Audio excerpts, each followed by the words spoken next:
Good morning, Vikings Nation. Let's wake up, get ready for some football. It's Packers week, and nothing would cap off this weekend better than a victory over the Cheeseheads at US Bank Stadium. It's SKOL time.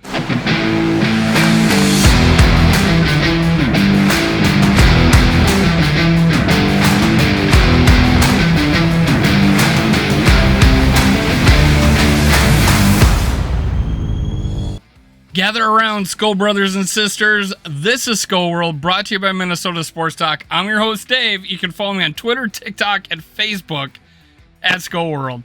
Now, make sure you hit subscribe, like, and leave a comment. The contest ends today. If you leave a comment, you are entered in the contest.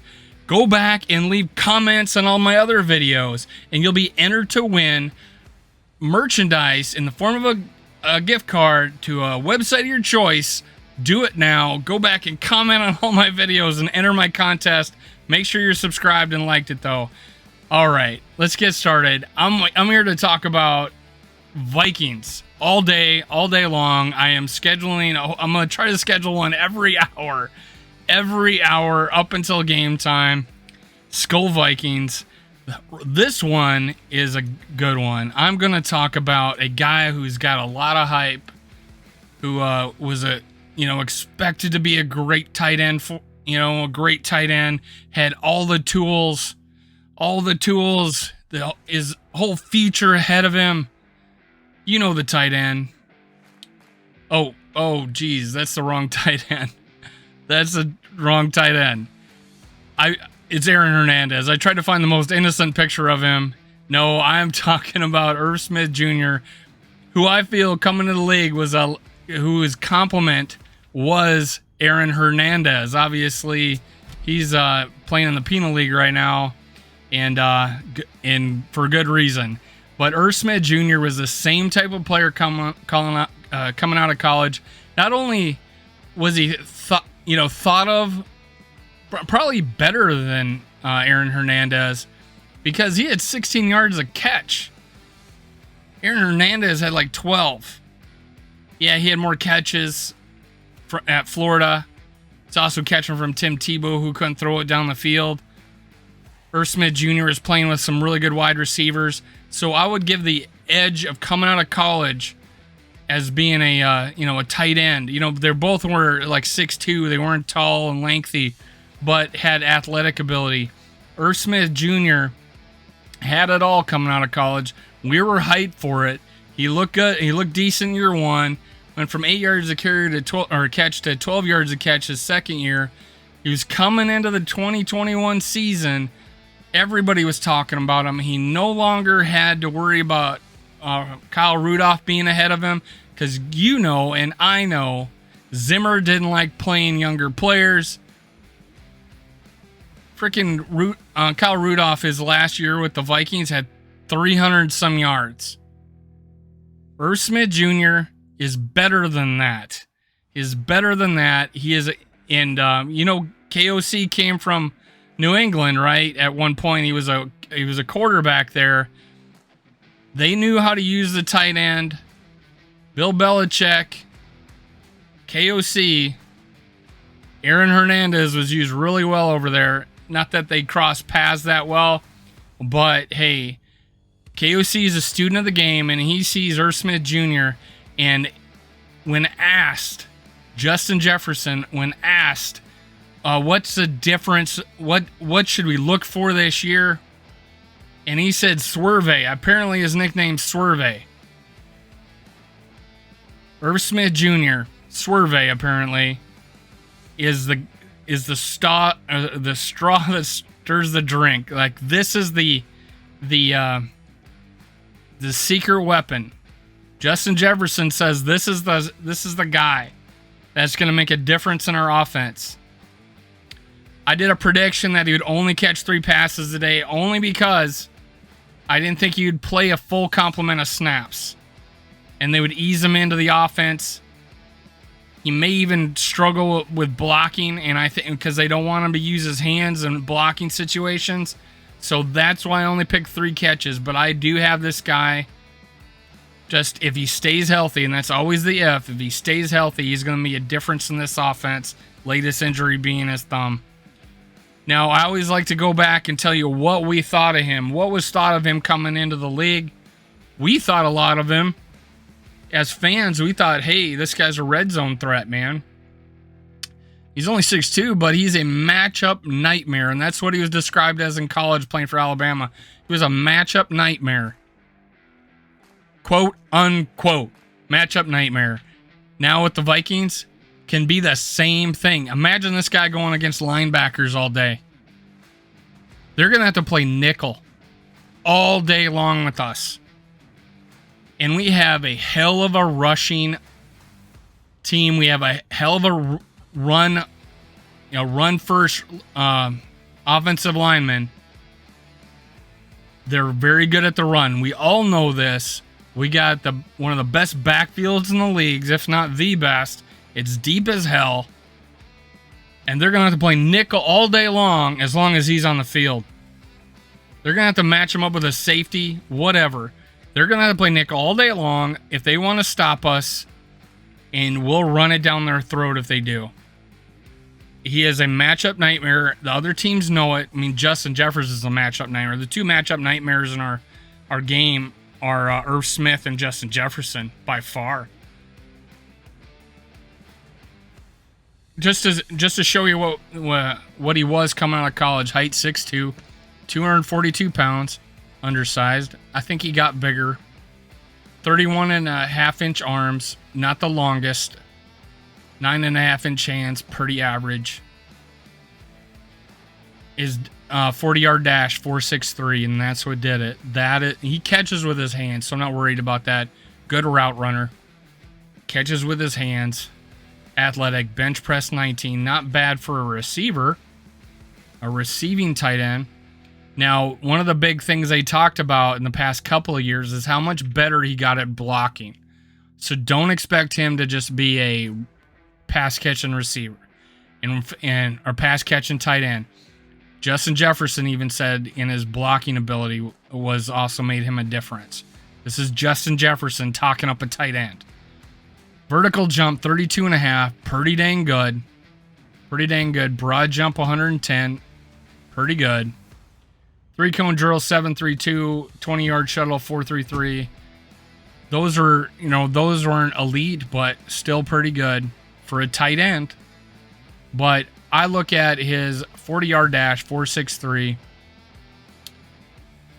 and he's just gonna be a matchup nightmare against linebackers, especially ones that are outside linebackers, like a 3-4. There's not many linebackers going to be able to guard him, so I am guessing nickel all day long, run the ball down their throat with Irv Smith Jr. in the game. It makes us so dynamic. So dynamic. His bio coming out of college: Smith is the son of former NFL tight end who played at Notre Dame before entering the NFL as first-round pick of the New Orleans Saints in 1993. Irv Smith Jr.'s dad, by the way, name dropping, follows me on Twitter. I'm just kidding. Well, he does. He does follow me on Twitter, but I followed him. It was a mutual thing.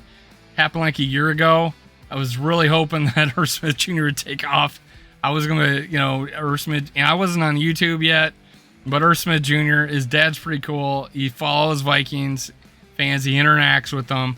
It's good to see. And plus, I was a Notre Dame fan growing up, so it was nice to see Irv Smith Jr.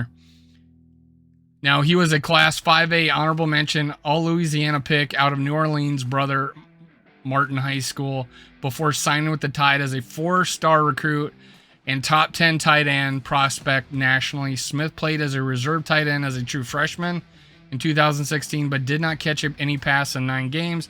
He had more of a role in Alabama's title-winning 2017 season, starting 4 of 14 games played and catching 14 throws for 128 yards, 9.1 average, and 3 scores. Smith garnered second-team All-SEC honors for this play as a junior, catching 44 passes, 710 yards, 16.1 average, and 7 touchdowns for national runner-up. He was a matchup nightmare, overshadowed by Alabama's running game, and I think it was Ruggs, they had good receivers on the team. Overview: Smith is still green in terms of overall experience, which shows up in run blocking and route running, but he has plenty of talent and likely to get much better in both areas. He has a combination tight end talent, but really flashes in the move blocker at fullback or wing back spots. His build up, H-back. So this guy could, out of the backfield even. That's awesome. His build up speed sets him apart as a big field stretching option, and once he gets rolling with after the catch, OJ Howard was bigger. I don't know what that, and better athlete, but like Howard, Smith offers Pro Bowl potential as well as a rounded tight end prospect. Pro Bowl potential. They build him as a Pro Bowler coming out of college. Strength, decent hand placement as an inline blocker. He had good hand placement. They're talking about his blocking ability. Great. Good footwork to reach and secure the edge. Awesome. Fluid and rhythmic with his timing up to second level targets.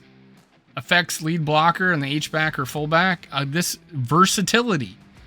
They're just talking about his versatility coming into this league, and we saw flashes of it, but we have a different offense right now, and he's a big reason why it's going to be so dynamic, and it's just because he's going to be so flexible in the offense. Love it. Might be too much for linebackers to handle into him. Remember, this is my first time reading this. Extensive collection of routes, took him all areas of the field. Lots of routes. He ran lots of routes in college. Good route strength, pushing through the contact. They talked him down about routes, and now all they're doing is talking about how good his routes are. Offers sturdy target in the middle of the field. Yes, defensive backs are bouncing off him in college. And they did a little bit of that in the pros, too. You don't see a lot of plays because they, Kyle Rudolph, and they just won't let him see the field his rookie year. Can post up tight end coverage out of his breaks. Hand strength to secure contested catches. Able to elevate and compete in the air. Drags tacklers for additional yardage after the catch. All I agree. Go look at his highlights in college. You're not seeing his lowlights, obviously. But it was for a championship team, man. Weaknesses. Needs to add mass and upper body strength for blocking duties. Yeah, don't we all? Doesn't always block with consistent effort and strain. Can overstep his landmark as run blocker. Whatever that means. Needs to play faster, more consistently. Rounded routes allow coverage shortcuts to catch point. Very good point. Hopefully he's fixed that. Feet are a little heavy. Getting into breaks causes delays to open. Rarely works back to the throw. That's a little scary. Yeah, I could probably see that. Not a natural hands catcher and fights the football. I don't see that.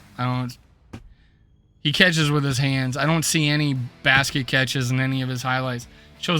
Slows way down when turning in to find football. Also don't see that, but hey, I guess they saw it. Lacks short area wiggle or quick catch and run. Dude popped off some long touchdowns, so I don't see that. I think they were trying to nitpick this guy coming out of college. He was a straight out beast, and they didn't think he would fall to us in the second round. So he was I would have depicted him as, a late first, early second. He dropped down the 18th. He was probably a little bit of a value pick at that point.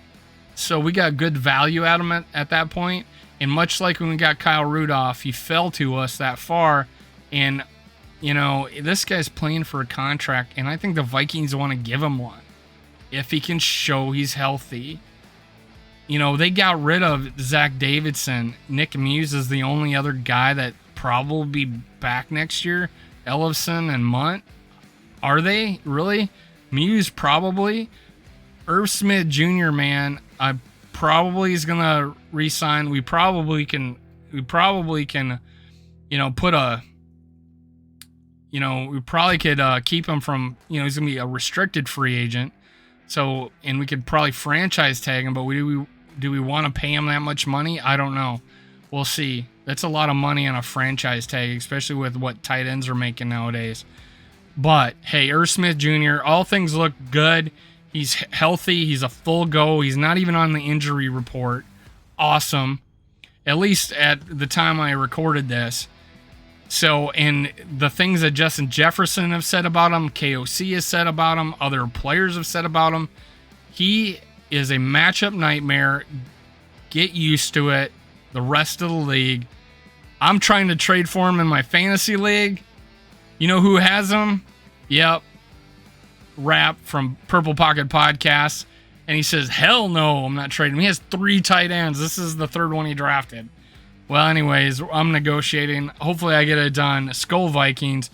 Let's go. This is SKOL World, brought to you by Minnesota Sports Talk.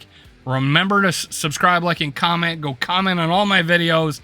Get that money up. I want to give out more money by game time. Let's do it. SKOL Vikings. Cue the music.